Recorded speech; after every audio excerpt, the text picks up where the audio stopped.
Assalamualaikum warahmatullahi wabarakatuh. Hai semuanya, perkenalkan kami dari kelompok 4 kelas 10 Teknik Logistik 1. Di sini kami akan menjelaskan dan mempresentasikan mengenai masa pra-aksara. Tapi sebelum itu, yuk kenali nama kami. Nah, kelompok kami terdiri dari Rani Rosmayanti, Raita Suci, Rizna Aziza, Sawa Aulia Putri, Siti Sintia Lavina, dan Syifa Nurul Hidayati. Materi yang akan kami bahas meliputi yang pertama, pengertian masa praaksara. Yang kedua, penjelasan mengenai pembagian zaman praaksara. Ketiga, menjelaskan tentang manusia purba. Yang keempat, evolusi manusia purba. Dan yang terakhir adalah asal-usul nenek moyang bangsa Indonesia. Apa sih zaman praaksara itu? Praaksara berasal dari gabungan kata yaitu pra dan aksara. Pra artinya sebelum dan aksara berarti tulisan. Jadi, masa praaksara adalah masa sebelum manusia mengenal bentuk tulisan. Masa praaksara dibagi dua yaitu zaman batu dan zaman logam. A. Zaman batu. Zaman batu adalah masa zaman prasejarah yang luas. Ketika manusia menciptakan alat dari batu, zaman batu bisa disebut zaman sebelum manusia mengenal logam sehingga menggunakan batu sebagai bahan utama untuk membuat peralatan. Zaman batu dibagi menjadi 4, yaitu zaman Paleolitikum, zaman Mesolitikum, zaman Neolitikum, dan zaman Megalitikum. Yang pertama ada zaman Paleolitikum. Zaman Paleolitikum atau zaman batu tua adalah periode prasejarah yang diperkirakan elongation pada 600.000 tahun yang lalu. Mereka memenuhi kebutuhan sehari-hari dengan berburu dan mengumpulkan bahan makanan dari alam untuk dispendersi saat itu, atau disebut juga food gathering. Oleh karena itu, tempat tinggal mereka berpindah-pindah atau nomads, tergantung pada daerah yang masih subur dan banyak menyediakan bahan makanan seperti binatang buruan. Yang kedua ada zaman Mesolitikum atau disebut juga dengan batu tengah.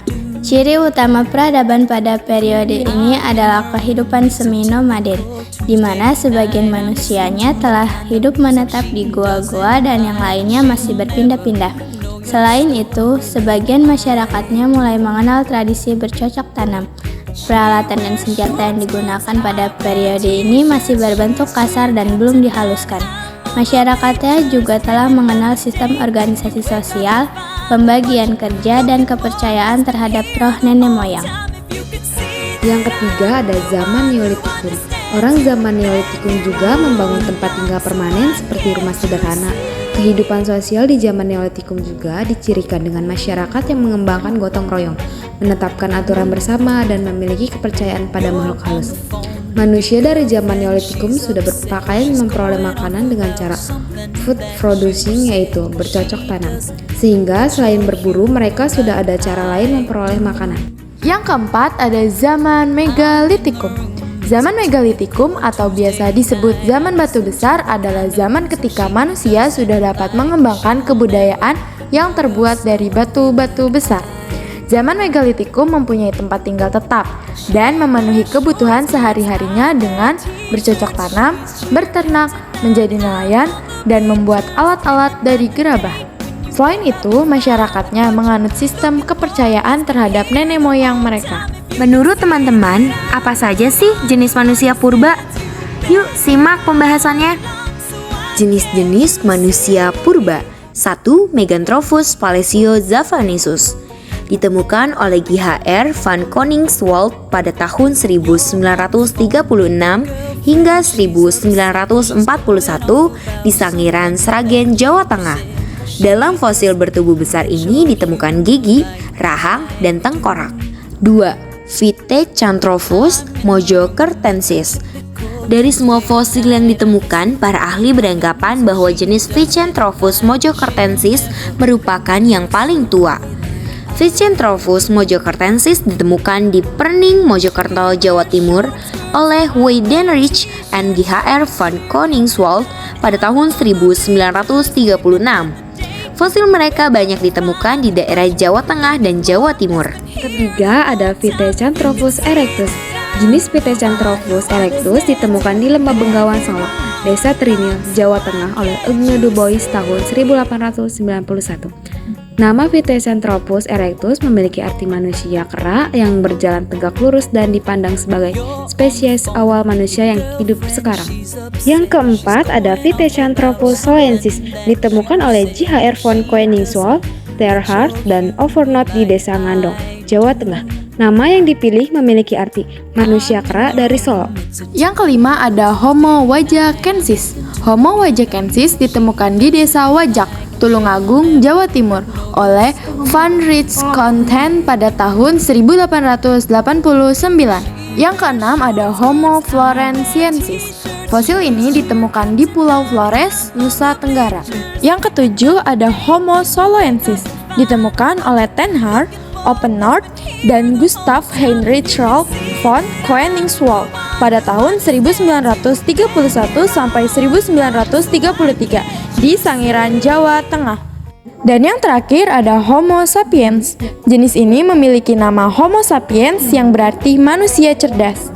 Manusia purba ini diduga hidup antara 25.000 sampai 40.000 tahun yang lalu. Apa sih evolusi manusia purba itu? Adakah teman-teman yang tahu? Jika tidak, yuk simak penjelasan dari kami.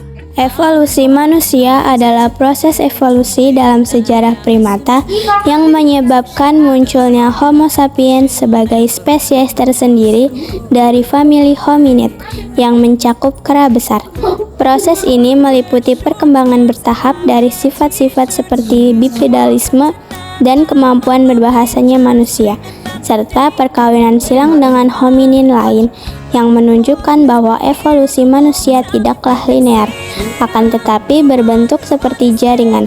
Studi evolusi manusia melibatkan sejumlah disiplin ilmu, termasuk antropologi fisik, antropologi evolusi, primatologi, arkeologi, paleontologi, neurobiologi, etologi, linguistik, psikologi evolusioner, embriologi, dan genetika.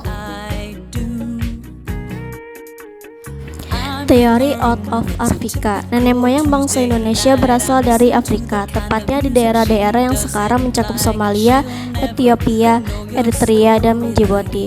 Mereka menyebar ke seluruh penjuru bumi sekitar 200.000 tahun yang lalu melalui jalur laut dan darat dengan dua rute persebaran, yaitu rute selatan. Teori out of Yunan. Nenek moyang bangsa Indonesia berasal dari Yunan, Tiongkok, dan masuk melalui dua gelombang. Gelombang pertama dilakukan oleh bangsa Melanozoik sekitar 70.000 sebelum Masehi, sedangkan gelombang kedua dilakukan oleh bangsa Proto Melayu pada sekitar 1500 sebelum Masehi. Teori Nusantara. Nenek moyang bangsa Indonesia berasal dari bangsa Indonesia sendiri. Teori ini berlandaskan pada dua hal. Yang pertama, bangsa Melayu sudah memiliki peradaban yang tinggi, dan yang kedua, banyak fosil manusia purba yang ditemukan di Indonesia. Teori out of Taiwan. Teori out of Taiwan, nenek moyang bangsa Indonesia berasal dari Taiwan. Menurut teori ini, bahasa-bahasa yang digunakan suku-suku di Indonesia adalah bahasa Austronesia, bahasa yang digunakan oleh penduduk Taiwan, Kepulauan Formosa ketika itu.